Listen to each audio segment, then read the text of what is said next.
Hey guys, this is James, the non-professional, back with another episode of Draw, Draw, Draw.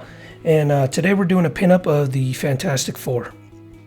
Now, this is a longer video because it's a more complicated drawing. 4 characters, and 4 unique characters at that.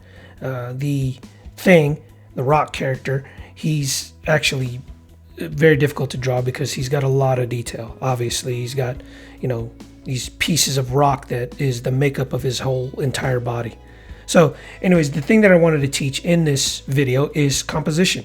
For those of you who don't know what composition is, it's basically the ingredients or the makeup or the positioning of your picture.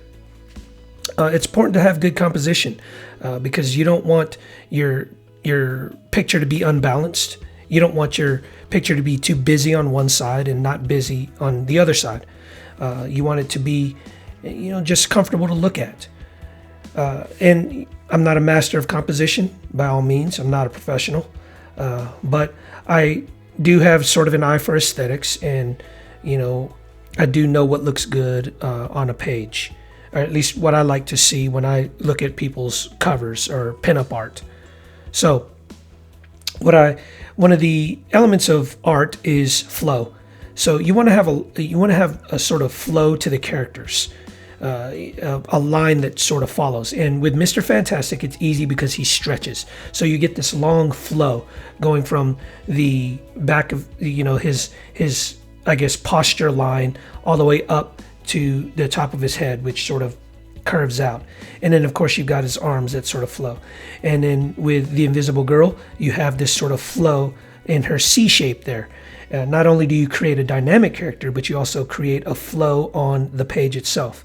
And if you notice, the 2 flows, Mr. Fantastic and the Invisible Girl, their flows are going in the opposite direction. So you get that sort of, split flow in the middle of the page there. And of course you have coming out from the middle of that flow, sort of like a flower, for lack of a better descriptor, sort of like a flower. You get, the Human Torch just sort of coming out in the middle of that flow. And right now, it doesn't look like the page is filled up because I have yet to draw the flames on the Human Torch. But when you see the flames, you'll see that, the page balances out a little more. You're not left with just large quantities of white space in certain areas.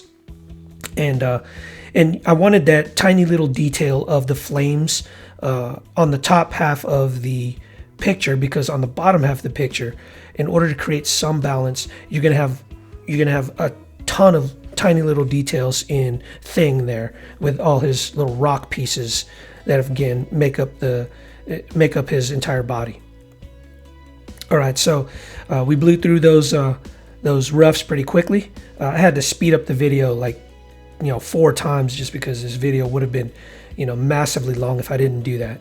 So I apologize again for the speed of this video, but we are in lines, and you want to make your lines tight. You want to use those flowing strokes, those gliding strokes, as opposed to drawing really, really slow to try to get every detail down. And I get you're gonna mess up a lot when you're gonna draw lines too far. You're gonna draw lines too askewed. You're gonna draw lines too acute sometimes when you're trying to just glide across the page. But I assure you that if you keep doing it over and over again, you're gonna learn to get it down. I'm still learning how to get it down because and the advantage of having a tablet is you can always go back, and you're not leaving a permanent indention, pencil indention in the paper like you would if you're using traditional mediums. So we are in inks, and we're gonna make those concepts absolute now. I'm gonna add a little shadow under Thing's eyes just to make his brow just sort of protrude a little more. Now, I used a lot of open lines for, obviously, as you can see, for those sections in Thing's rock there.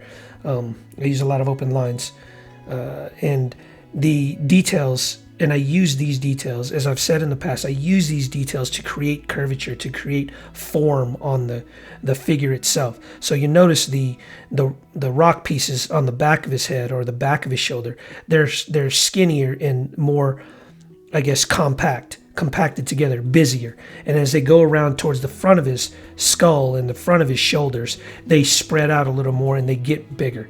And you get this rounded appearance when you do that. Same thing with his eyebrow there. You know, the left and the right sides of the eyebrow, those sections are sort of skinnier and they're more pushed together. And then as the eyebrow rounds out towards the middle, they're separated even more, and that where you get that sort of that protrusion there on the eyebrow. All right, I did mess up a little bit on Invisible Girl's head. Her neck is too long. I didn't correct it here in the video, but I did correct it in the actual final drawing. So when you see the final drawing at the end, she's not going to have that massive or that ridiculously long neck there. And it didn't look too bad, but I didn't like how long her neck was. In the roughs, her chin sort of sat on top of her shoulder, but when you're doing roughs, you're going to have thicker lines, and when you actually go in and draw those thinner, more definitive lines, you're going to lose a lot of volume in a lot of things, in the shoulders, in the biceps. So just be mindful of the fact that your lines are a lot thicker when you're doing roughs, especially when you're doing something as fat as blue line pencil. You know, those lines are generally fatter than say a 6H weighted pencil. For those of you doing traditional mediums. I could have used a thinner blue line pencil, but you could barely see it, and man, I can't stand to do roughs where I could just barely see what I'm doing. So as I've said before, you'll notice I drew those flames, and they're very, very detailed, very intricately detailed flames, because I wanted the busyness on top to balance out the busyness on the bottom there, because Mr. Fantastic and Invisible Girl have a lot of white space in them, and the composition would just be unbalanced. So you have busyness on top, busyness on bottom. You have the flows, the opposing flows going on each side of the page, and you get a good composition, at least what I believe is a good composition. Always remember your P's: persistence, patience, perseverance. That's how you mature in any endeavor. Hey guys, if you like my content, please like or comment below. And if you want regular updates, please subscribe to my channel. Thanks for watching.